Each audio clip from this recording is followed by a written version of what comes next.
بدنش گرم کنه علی. جان من تشویقشون بزن، یه دسته مردونه به افتخارش بزن. بعد یه چرا چرتش میزنه. دست از جیب در بیا، یه دسته مردونه به افتخارش بر پهلوان بزن. خب پول خوب در میامد حالا شما کار میکردید؟ بالاخره دیگه به نسبت ایران آره. خیلی بهتر. اگه خوب در نیاد که آدم نمیره از کشورش از زن و بچه‌ش دور بمونه. درسته. این آدم یه سال کار میکنه 10 سال تامینه. اینقدر؟ بله. پس هر چه سریعتر راه بیافتیم بریم کلهک، چون تا ساعت 10 شب تو راه هستیم انشالله. بعد ولی نسبت به سال دیگه امسال آرومتر نیست؟ یا نه هر سال همینجوریه؟ هر سال همینجوریه. یهویی منفجر میشه تهران. طوری منفجر میشه که هیچی هم نمیتونه مهارش کنه.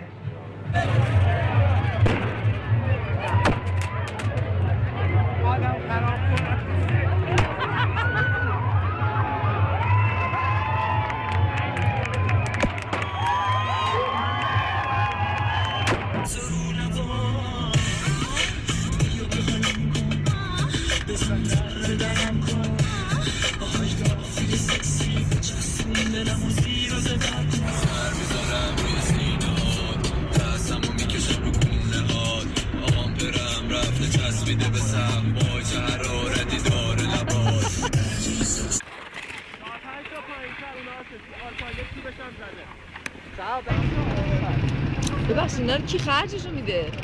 با کاندیدا کدوم کاندیدا؟ نگه خانم از ما نگیری ها. من سلطانه. سلطان مال کیه؟ شریعت مردمه. گرونتری میشه. مال فرانسه است. خب اون که همه عطر مال فرانسه است ولی مارکش چیه نمیدونی. بودن فرانسه است.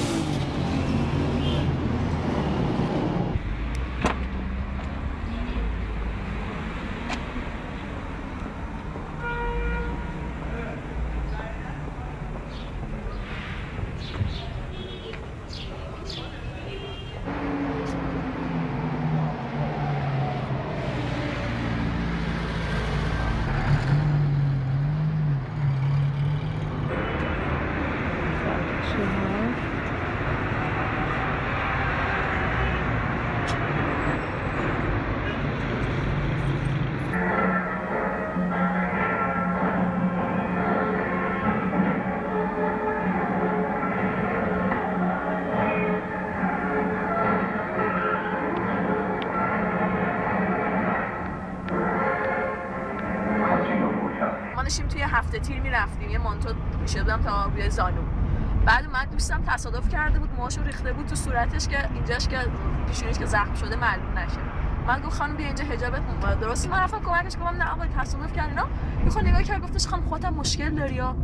من مشکل ندارم آقا. گفت مشکل داری. بعدش هم میترسم. من گفتم خانم بیا اینجا. گفتم نه به خدا مشکل ندارم. گفت چرا مشکل داری؟ بعد اومدم گفتم میشه من یه مانتو بخرم الان برای این مانتو کوتاه. گفت آره ولی تو اومدی دیگه بری ماشین راه افتاد. انتهای جردن